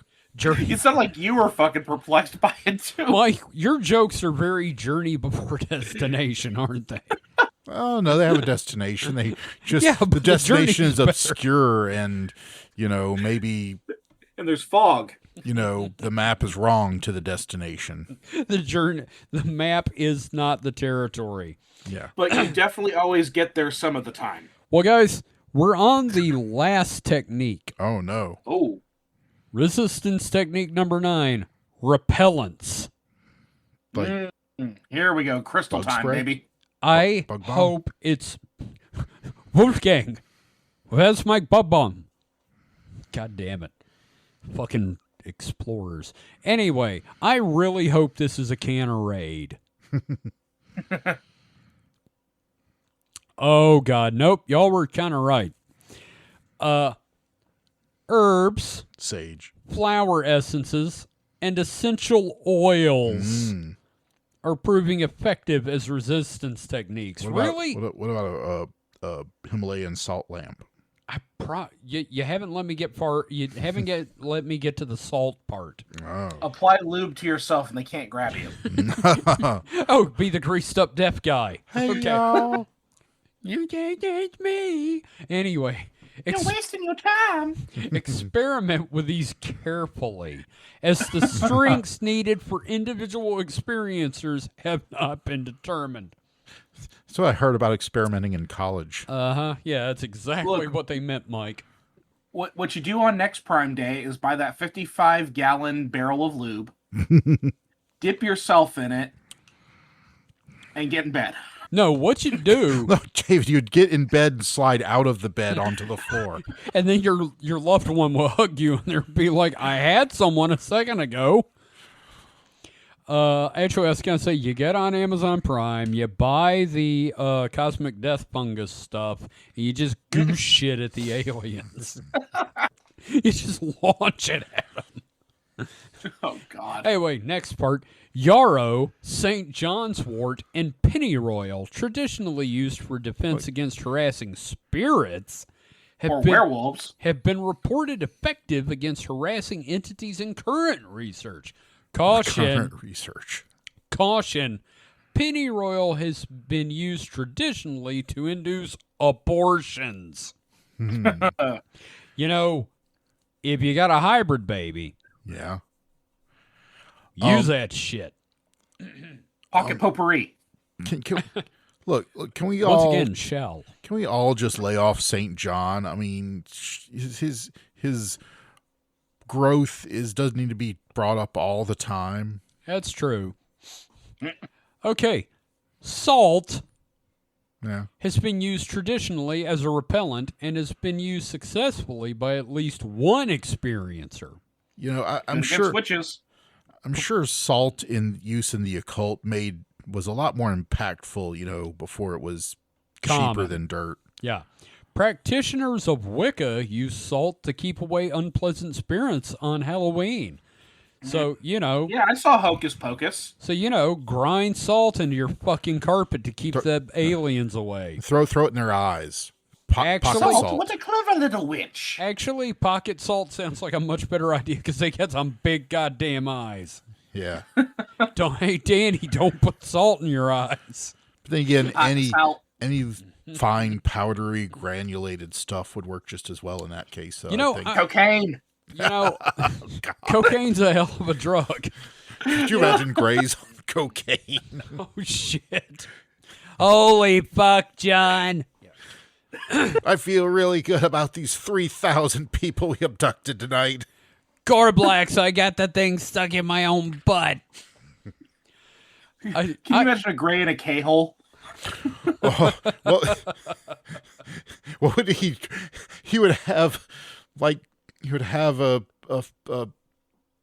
hallucination. That's what I'm looking for. I want to get a Gray on mushrooms. He'd have a hallucination of just like going to a 9-to-5 job at the local accounting office. God damn it, shit, Mike. the humans are abducting us. Mike, you just described fucking Carl's lawyer on in Dungeon Crawler Carl. The alien hallucinates, they come home to their family, and their wife is slightly distant, but not enough to be like worrisome at the moment. The kids are experimenting for the kids. The kids are experimenting with things you'd rather not they do, but who are you to like put boundaries on them like your dad did to you? I mean, geez, he wouldn't even let you, stay out past 7 o'clock. Fuck you, Dad. I got another paragraph to read on this one.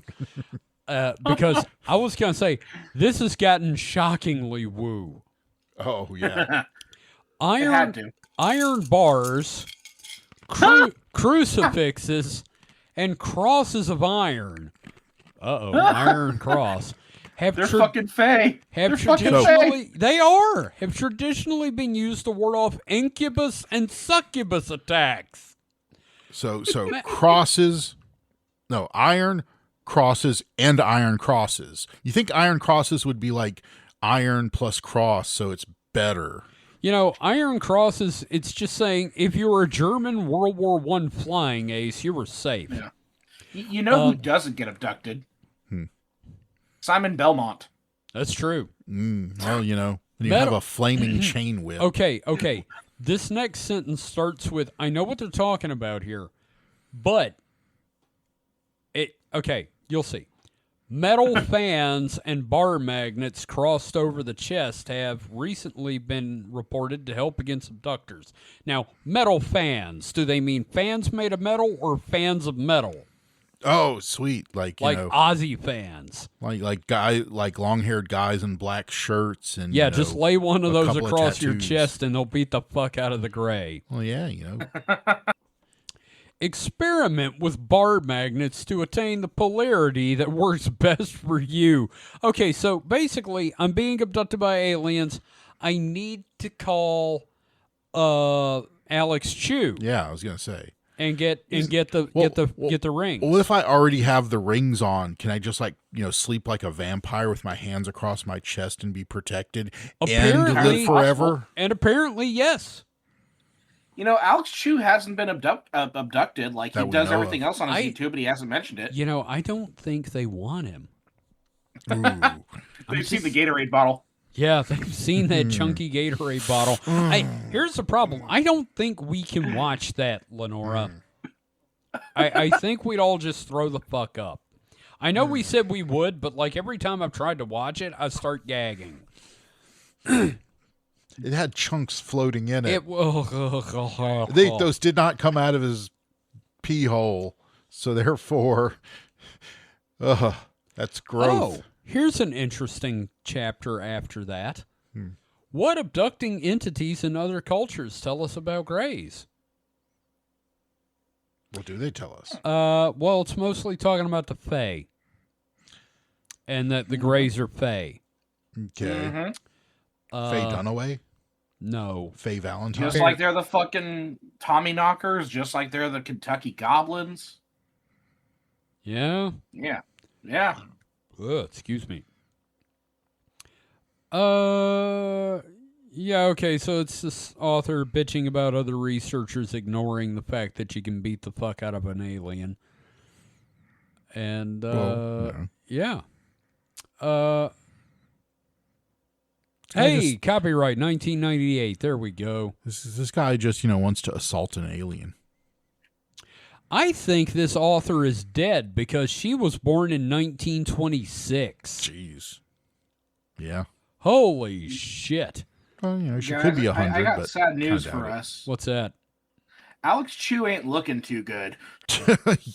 Look, I think last time we saw something of his, we're like going, hey, this guy doesn't look for someone that's supposed to live forever, he doesn't look healthy. He's starting to look more like a skeleton. Oh, no. Yeah. Yeah, you got a screenshot you can share?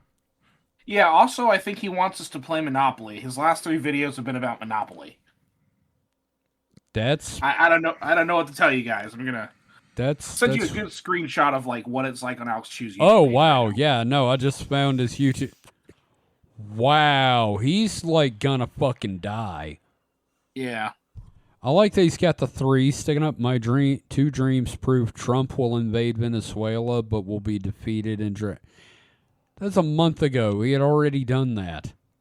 Mm-hmm. Dumb motherfucker. Anyway. He's been playing like video game Monopoly too. Yeah. Andy posted the Daily Show interview. Yep. Wow. So, David, you've got some stuff about defending yourself against aliens, right? That book was interesting, though. Like, I am super glad we heard about Wheezy killing that gray. Yeah, that fucking neck snap is so beautiful. And Holy that's shit. Like a highlight for me forever, man. Holy shit. That is the best. I was telling Mike during break, I'm just picturing that the Doomslayer holding up one of the like ghouls. Yeah. But it's just this mountain woman. Yep. And this little alien shit. With his head snapped completely back. Like a With Pez a shotgun. Like a Pez dispenser. And, shotgun and everything. Just fucking Doomslayer that shit. Yeah. So, David, what have you got? Okay, so I got a couple things. This is a Reddit thread from 7 years ago. Oh, boy. How can we defend ourselves against aliens? Guns. The user no longer exists. Wait. Like it's a deleted thing, or they just stopped existing? The deleted account. They went up with proof of their own logic. How can we defend ourselves against aliens?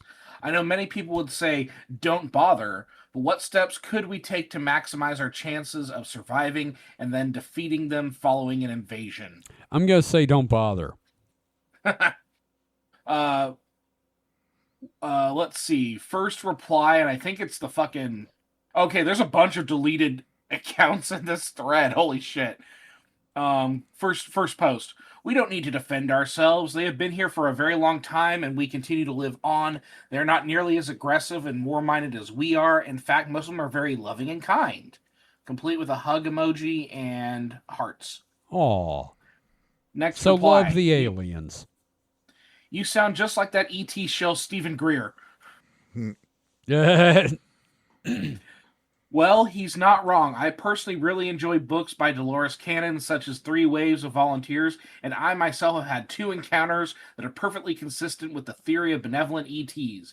They do exist and are real, but generally will only interact with positive and open-minded people, as well as star children, obviously, complete with a little green alien emoji and another pair of hearts. Next reply to them. You're in no position to judge whether they are benevolent or not. Reply to them. I think meeting them put me in that position. The best evidence is first-hand experience, not robot-voiced YouTube videos that spread fear. But if you want to live waiting for evil reptilians like Chemtrail, you, or some other nonsense like that, it's your choice. If understanding alien agenda is important to you, I would read Dolores Cannon.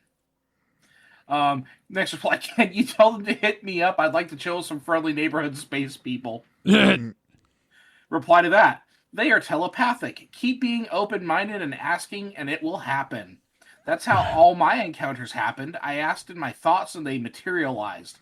Neither was what I expected at all, but I would and hopefully will see them again. Reading Dolores Cannon really put me in the mindset. We're going to have to look up Dolores Cannon.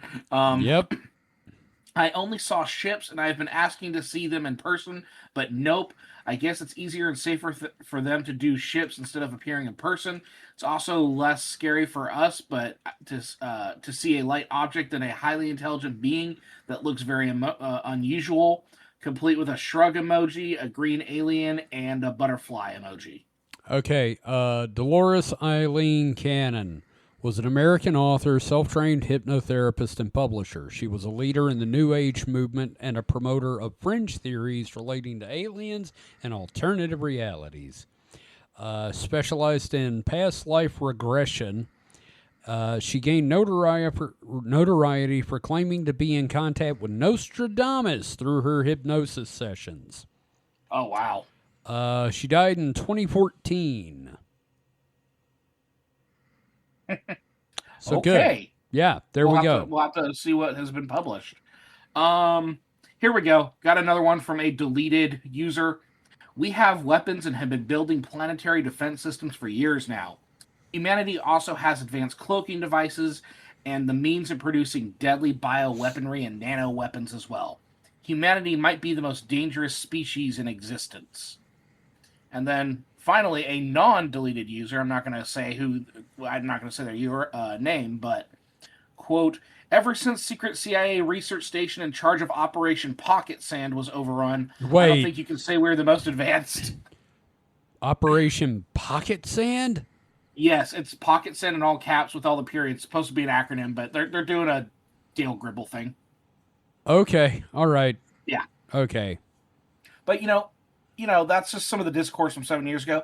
But thankfully, you know what? Just recently, oh boy, someone has kind of taken care of everything for us as of today. Really? Yeah. Got a post here from X, and it's titled, I gave them permission to leave Earth. Yeah. Wait, you just said you could go. Yeah. Here we go. I met the gray aliens. They have been effectively trapped in our solar system due to a series of historical events that resulted in a logical paradox. I helped them finally resolve it, which allowed them to leave. Notice, many of the flying saucer and alien abduction stories up until now have been genuine. The gray aliens are real, but after this point, all such claims are fake. Oh, good. Okay. Good. Yeah. Great. Perfect. The gray aliens are actually semi-artificial beings created by biological life elsewhere in the galaxy. They were designed to search for life on other planets. The craft are capable of moving faster than light by some form of spatial distortion, but it's still limited, making travel times long, and along with other hazards, distant interstellar travel unsuitable for their creators. They found life for the first time here on Earth, observed and took samples for analysis as you'd expect, while avoiding open interaction. They reported their findings to their planet of origin, but any response is well overdue. They don't use radio or anything, just send smaller purpose-built versions of the craft to predetermined locations, forming some kind of network to relay information. David, they don't use radio, man. They just listen to podcasts. Yeah, that's exactly it.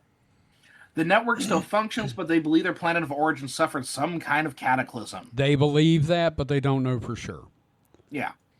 Well, because, the travel's hard and they've been stuck in the solar system, right? Yeah. Little fuckers. The U.S. government knows all this. Uh-huh. Through unintended past interactions, Kraft and Grays were captured. They don't have ray guns or transporters and make no attempt to fight back. Together, over time, we did establish communication and the situation became apparent. The U.S. government wants their technology, which they are under protocols to not help reveal, but they don't know what to do now without further orders from their creators who are probably extinct.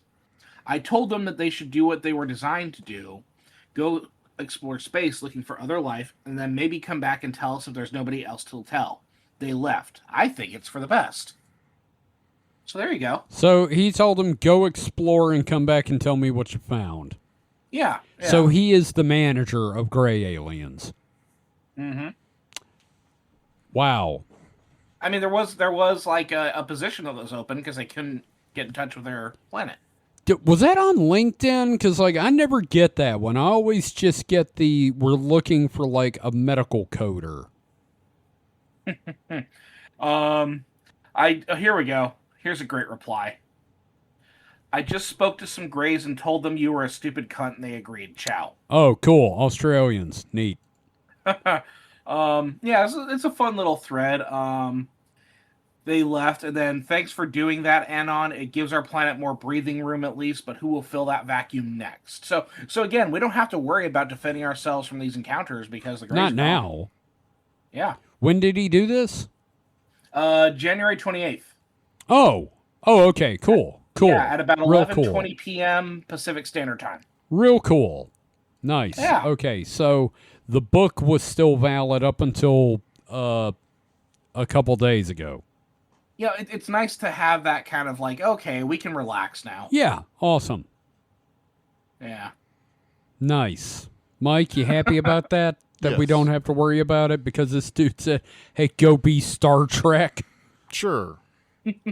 Yeah, they're all probably wearing their little onesies with their little communicators, and one of them sitting there going, tea, Earl Grey, hot. Takes a sip. This is terrible. It's nice that we got brave citizens out there trying to protect us. Yeah. They did a nice thing. Here's the thing. They never did Greys on Star Trek. There was never a time when, the Enterprise pulled up to, a flying saucer as put me through to the bridge, and he just, hello, this is Captain Jean-Luc Picard of the USS Enterprise from the United Federation of Planets, and then a gray alien pops up on the screen and just goes, and Worf just blasts him out of the sky. Well, who was that alien in the one with Clint Howard?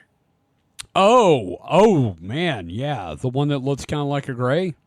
Yeah. That was actually a mannequin. It was a puppet controlled by Clint Howard. Yeah, but what was the name of the alien character? Shit, I don't know. I don't remember. What was the name of the fucking episode? I don't know. I just knew he wanted to drink Tranya with them. Tranya! So hey, I mean, we do have kind of something looks a little bit like a gray, but it turned out to be false, fake. Well, one thing, and this is relevant, that was actually a thing in science fiction back in the 60s. There was that, and then in 1961, on the Outer Limits, there was a alien that looked very much like a gray. Mm-hmm. So, it was in the public consciousness a little bit back then. Mm-hmm. The Corbomite maneuver. That's it? Yeah. Okay, cool. Oh, man, that's a one I'm on Memory Alpha. So. Yeah, the Corbomite maneuver was basically just, we don't have a Corbomite maneuver, we're just bluffing. Uh-huh. Yeah, okay, so basically that maneuver was, I'm a big dumb liar. And the name of the alien was Baylock. Baylock. Yeah. Huh. So there we go. Great. Now remember, if you come across a gray, snap their fucking neck. So, again, we've got a scene. If you would like to write a story about snapping an alien's neck, head to supernatpod.rock/zines and you can find our submission guidelines. Yeah. Yeah, so do that. So, before we close everything out, we'll be back next week with an episode about something. There we go. Keep them vague. Yep, just vague. So, Mike, do you have anything you'd like to plug? I'd like to say in this screenshot we had earlier from Alex Chu, he talks about, has a video about female sex partner robot will soon be for sale in China, and in parentheses, men going their own way. The MGTOW. God fucking damn it. So I'm saying go watch Alex Chu's videos. That's my plug. That screenshot's pretty much an encapsulation of just like what Alex Chu is. Oh God, yeah. The moment he can buy a sex droid and it doesn't cost more than he can, viably finance. Is anybody else bothered by the fact that the sex droid looks like Frieza? Isn't that's one of the? That's an actual droid. It's not a sex droid. It looks like Frieza from DBZ, Final Form. Has much more breastage than Frieza did. Sure, but...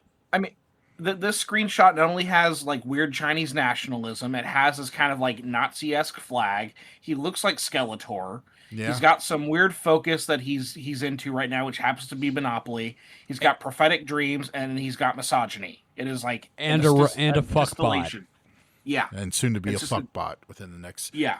When do you think he's going to get the fuckbot? And will we really know if he gets a fuckbot? Well, the videos will stop. That's what I'm saying. He won't put out a video about it. The videos will just be gone, then we'll know. Well, I guess we'll have to recharge it. So okay, it'll either mean him stopping videos either means he got a fuckbot or he's dead.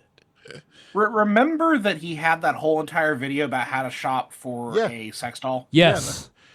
Yeah. Oh, he's going to have such opinions. No, okay, we'll know he has one coming because we'll get a video about it while he's still waiting for it to arrive. We'll need to do a Chew tube at some point. Eventually, yes, but yeah. Well, thank you for that, Mike. You want everybody to go watch Alex Chew's videos. Yes. God fucking damn it. David, got anything you want to plug? Yeah, I posted a whole bunch of stuff on my website. You did. I need to get caught up. Yeah, so long story short, I was doing a comic called Cosmic Dash for close to 20 years. I can't keep up with it as a comic anymore. I'm switching over to a lot of prose. I'm in the process of transferring the archive over to hpcomics.com. I'm posting stuff there, got all sorts of cool stuff, doing poetry. That's been fun. Very cool. So, yeah, I've seen your blackout poetry. That's neat. Yeah, that's neat. I'm just going to say that, just say welcome to my world without switching over to prose from a comic. That's what happened to me, buddy. Yep. So, I'm just going to say, check out David's stuff on HP Comics, hpkomics.com, and read his prose, and then check out mine over on Royal Road. Just look up The Errant Apprentice or Goblin Bistro. Mm-hmm. Mike? Do you have the prose and the comics? Comics, that almost worked. Yeah, that's why I was not full-chested with that one. Yeah, I could tell. You kind of pulled back there at the end. You're like, this isn't working. Yep. That's cool. You tried. I did get Tresaria.com. Ooh. So, Yeah, if you go to triseria.com, it'll take you straight to the Fang and Bone novel. Hey, that's cool. You know, eventually I probably need to actually, when I have money, I need to get a website and put my prose up there on my own thing. Yeah. So, anyway, thanks for listening, everybody. If you would like to learn more about the show, head to supernatpod.rocks. That is supernatpod.rocks. You can find a link to our Patreon, our Discord, our merch store, and every episode of this and the Distraction Hole. So, once again, we will be back next week with stuff and things. So, until then, stay safe and stay frosty. Goodbye. Goodbye. Tranya. You know, that's what the Grays should open with. Booze. There you go. Just they pour you a drink, have some. Next thing you know, one thing leads to another. You're in a relationship. They put a little tube in your mouth and they just funnel some beer in there. Jeez. Oh man, can you imagine like yeah, what's that thing? Shotgunning a beer? Yeah. With the Grays. Jeez. I don't want to see drunk Grays. Those guys would be like, just bouncing all over the place. They're probably mean drunks. I mean, we've already seen them on cocaine. Yeah. I still want to see one on mushrooms. Just a stoned alien.